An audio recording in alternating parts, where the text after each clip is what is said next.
तैयार रहिए, स्टार्ट। लगभग 79 वर्षीय कमलेश कुमारी त्रिवेदी अपनी पुत्री रानी त्रिवेदी और पौत्री पूर्णिमा त्रिवेदी के साथ रजनीगंधा अपार्टमेंट अंबजारी नागपुर महाराष्ट्र स्थित अपने आवास में रहती थी।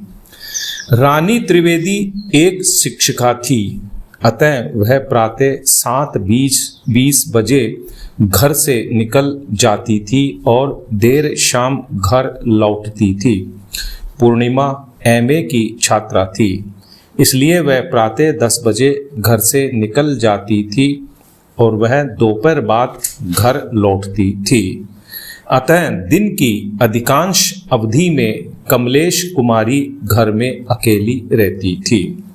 घटना के दिन अर्थात 28/8/2001 को जब 1:30 बजे पूर्णिमा घर लौटी तो उसने देखा कि उसकी दादी कमलेश कुमारी ड्राइंग रूम में मृत पड़ी हैं और उनके गले पर गला दबाए जाने का निशान पड़ा है तथा घर से ओनिडा टीवी गायब थी।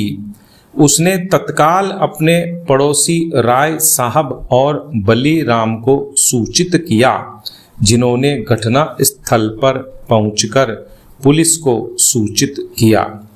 राय साहब ने घटना के दिन 2 लड़कों संदेहास्पद को अपार्टमेंट में मोटरसाइकिल पर आया हुआ देखा था। प्रारंभिक जांच के बाद अपीलार्थी को गिरफ्तार किया गया और उसके बताए गए अनुसार मृतका के घर से गायब ओनिडा टीवी बरामद किया गया।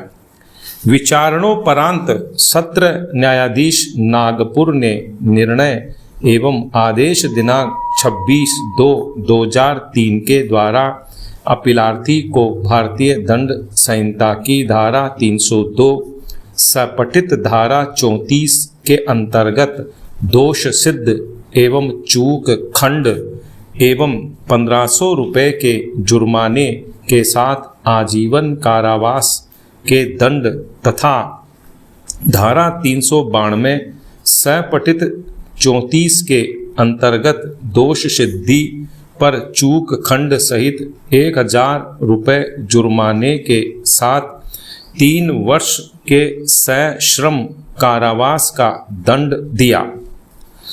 बंबई उच्च न्यायालय की नागपुर पीठ की एक खंडपीठ ने सत्र न्यायालय के निर्णय एवं आदेश की पुष्टि करते हुए अपीलार्थी की अपील निरस्त कर दी।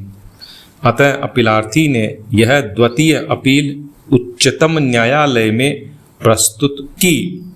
सत्र न्यायालय एवं उच्च न्यायालय के द्वारा मामले का निर्णय परिस्थितिजन्य साक्ष्यों पर आधारित होकर दिया गया था। अतः उच्चतम न्यायालय के समक्ष मुख्य विचारणीय प्रश्न था कि क्या वर्तमान तथ्यों, परिस्थितियों एवं साक्ष्यों में अपीलार्थी की दोष सिद्धि विधि पूर्ण थी। निर्णय 1, परिस्थितिजन्य साक्ष्य ऐसा साक्ष्य होता है जिसे एक पूर्णता में स्वीकार किए जाने पर केवल एक ही धारणा समक्ष आती है कि केवल और केवल अभियुक्त ही दोषी है। यह एक पूर्ण कड़ी जोड़ने के सिद्धांत पर आधारित होता है।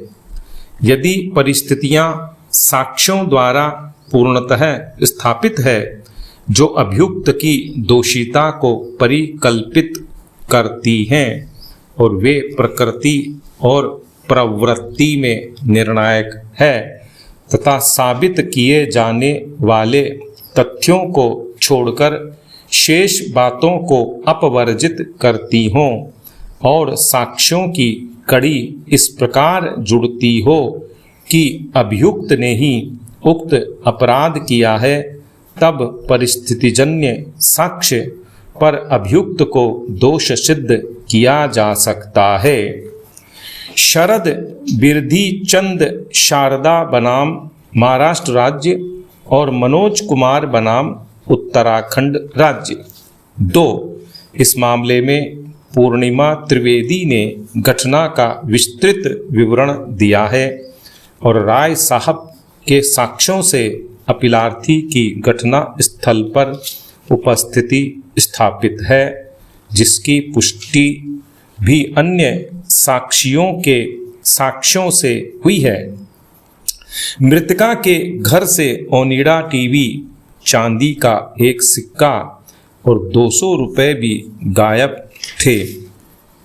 अपीलार्थी के साथ एक अन्य अभियुक्त अपीलार्थी संख्या 2 को गिरफ्तार किया गया था, जिसके पास से मृतका के घर से गायब चांदी का सिक्का और 142 रुपये बरामद किए गए थे, जबकि ओनिडा टीवी अपीलार्थी संख्या 1 के घर से बरामद हुआ, जो साक्ष्य अधिनियम की धारा 27 के अंतर्गत सुसंगत है, और मोटरसाइकिल जिससे दोनों अपीलार्थी अपार्टमेंट में गए थे तथा 231 रुपये भी उसके पास से जब्त किए गए थे।